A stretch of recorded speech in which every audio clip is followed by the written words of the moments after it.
Hello, and welcome to Your Recipe for Financial Success, partnered with the Money Compass Group. In each of our Money Journey episodes, Julie brings to you a special guest to share their treasured memories, along with the highs and lows of their very own unique and emotional money journey. Hello, Cynthia. Thank you so much for joining me today on our money journey and to tell us your money journey story. So I'm really excited to hear about it. I've obviously had your details through, and I'm just, what I've already know about you from the online community, I'm very excited to hear what you have to say. What I'm going to do is I'm going to start off with asking you what your earliest money memory is. Okay, so this is all very interesting. Yeah, so my earliest money memory, it is, I think, anyway, it's when me and my sister, so I was brought up in Malta, and I have an older sister, and not much older, but we went to the capital city, Valletta, on our own. So we weren't that young, but that's the first thing, that the first money memory that we still talk about. And we went on our own, I remember, with like our little handbag. And we bought a very greasy takeaway pizza, a slice of pizza, and we shared it. And we shared it because of two reasons. The reason is because our mom never really liked us eating kind of takeaway foods, but also is because we were scared to spend the money that my dad gave us for the afternoon that we went, or the morning, and we still talk about it. When you got home, did your dad ask you how much money you had left? Was your fear founded, or? I cannot remember about that, but I just remember our approach towards this. Oh no, that is very, very interesting. So, Cynthia, would you like to tell us a little bit about your money journey from your own words? Okay, so when I was in Malta, I was actually brought up in a kind of, I would say, normal, average, financial family, although my parents then did quite well as well. So it was all good. There like no real dramas as such. And then I went to London to study, to do my master's. And that's when things in a way started changing, because I had to like really be careful of my money. And then London like was costing me so much more. But I really remember the first day that I applied for a job in London, my first job with a bank in London. And from an internship, it turned out to be a paid internship. So it was my first time that I am totally financially independent from my dad. Of course, I wasn't like 100%, because obviously my first paycheck was really, really low. And I was doing my accountancy exams at the time as well. So I really needed sometimes I needed a little boost from my dad. But I just remember the happiness that I felt, after especially them helping me to do my master's in London, to define the happiness I felt by me being financially free. And then I went into corporate jobs. So I was actually earning quite good money. However, I was never satisfied in my corporate jobs. It was actually really draining for me, and so draining for me. So it was really, really hard to leave those jobs and like go and start my own businesses, because I knew that my businesses, any business I start, is not going to give me that financial security. But not just that, it's not going to give me the paycheck, right? That's my corporate role is going to give me. So it took me a long time. It took me like probably around 15 years, going from job to business. And then I realized that, so only in the last 1 year, I realized that everything that I've been doing, like all the business that I've been doing, I've been playing small. Basically, my dad, shall I say, was always pro me getting like a real high power job in the city, being in finance and so forth, even though I was like never really loved it.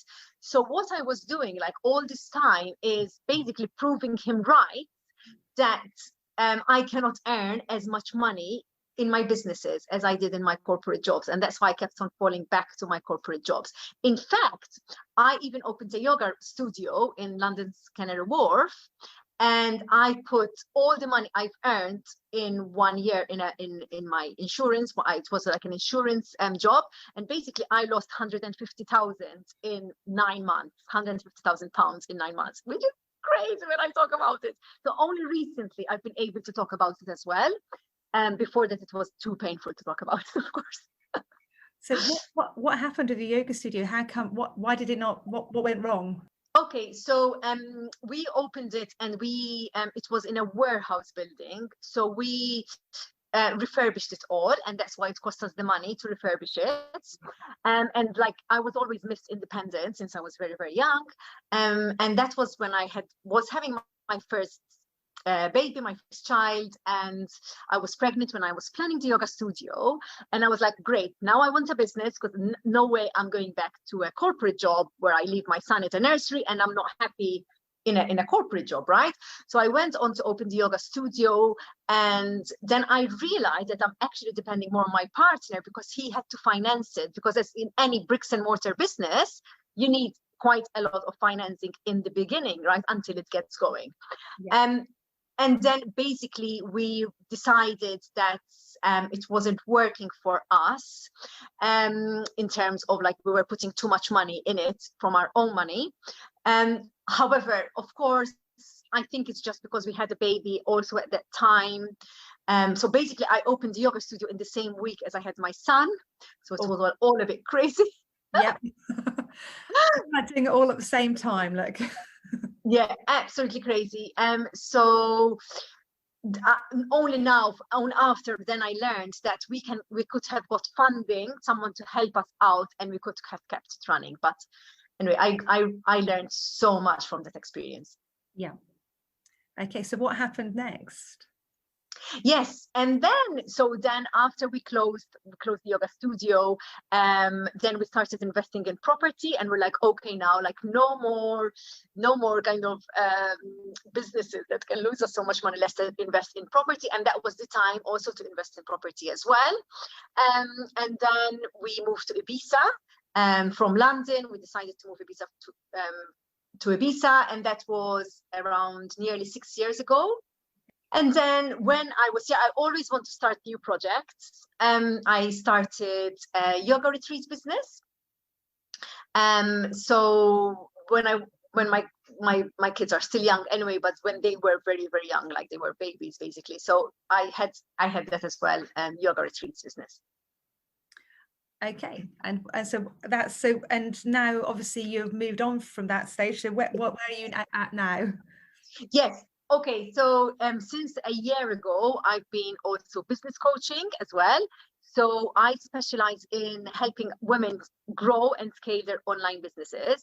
And I specialize in service-led businesses as well. So any type of coaching or fitness trainers, for example, or I'm just trying to think of any other of my clients, or even, for example, like copywriters, design services, and so forth. No, that is absolutely fantastic. So what would you tell your younger self now you've gone through your journey so far with your money story, your money journey? Looking back, what lessons do you think that you've learned from that? And what would, if you could go back and say to your younger self, do this or do that, what do you think those would be? For me, it always boils down to the same thing. It's really doing what you love doing. It doesn't really matter about the money, because the money will come. Like the money, if that's what you aspire to, the money will come. So it was really hard for me to leave the jobs because of the money, and then instead of actually giving me the freedom, it actually kind of locked me in. And so I really, really believe that it's so much better to, yes, I would like do what I absolutely love and enjoy doing first and foremost, before the money.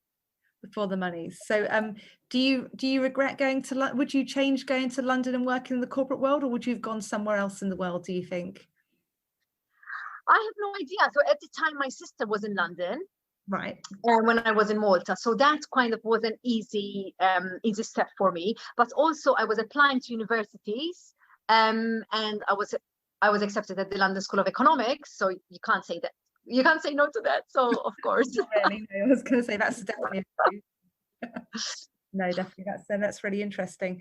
So it's obviously we talked about different you've worked through many money blocks over the last few years.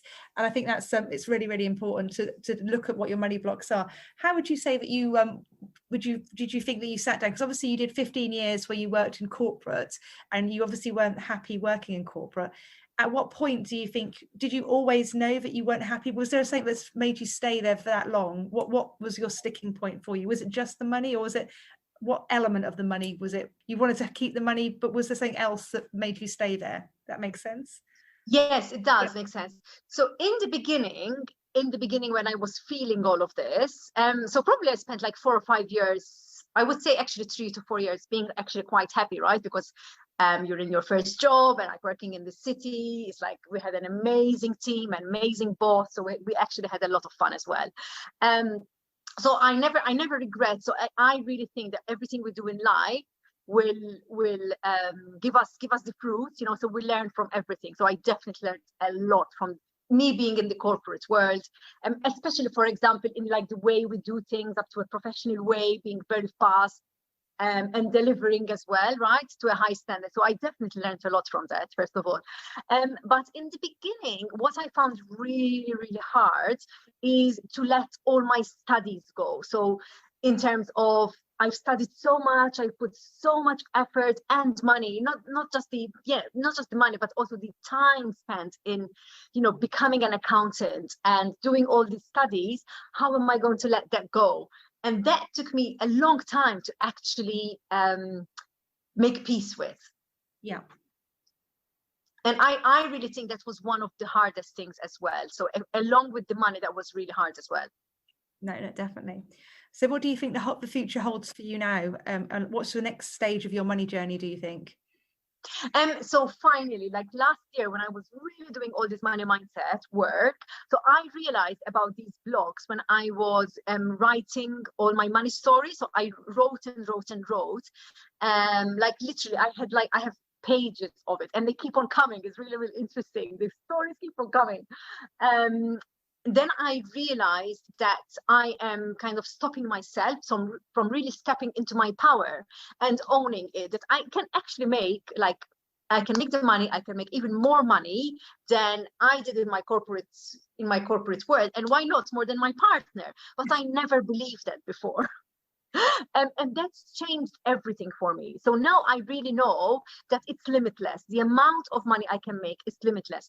That's not what drives me though, because if I have that as the driving factor, it doesn't happen to me. So the time that I said, I want to make so much money in a month, for example, it didn't happen. But when I said, I want to impact 5 people this month, that means I want to get 5 new clients this month, that happens to me. It's because it's coming more from a place of, I want to help someone. I really want to help change their lives. I really want to help them, you know, being successful in their business. And that's when it was like totally different. Yeah, no, that completely makes sense. And I think, money is a huge, obviously, a factor in everyone's lives, but money is, it's a tool really that helps you to achieve your goals.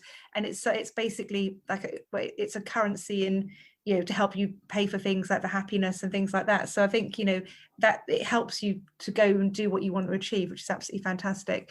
No, that's brilliant, Cynthia. Thank you so much for sharing your money journey with us. And I've got one final question for you. What would you say is your favorite holiday destination? Okay. It's not easy because I live in a holiday destination.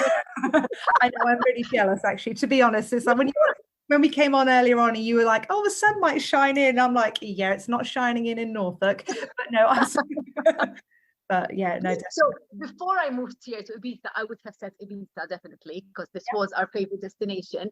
But today, when I was taking my kids to school, I was like, what it would be like to take my kids off to school and maybe spend 1 year in Bali. Bali, very nice indeed. Yeah, I've not actually got to Bali, so it's it looks, the photographs I've seen do look beautiful. But really, in a way, you're actually already living the dream because you're living in your favorite holiday destination. So that's fantastic. So thank you so much for joining us today, Cynthia. I really, really appreciate it. And obviously, I'll look forward to seeing you in the online arena very, very soon. Thank you. Thanks so much. If you've enjoyed today's podcast, you can head over to www.recipeforfinancialsuccess.co.uk, where you can find out more information about today's guest. If you'd like to get more involved, share your own experiences, and learn from a friendly community on a similar journey to you, why not join us in our Facebook group, The Money Compass, where we will support you to navigate your way to financial success. Thank you for listening, and see you next time.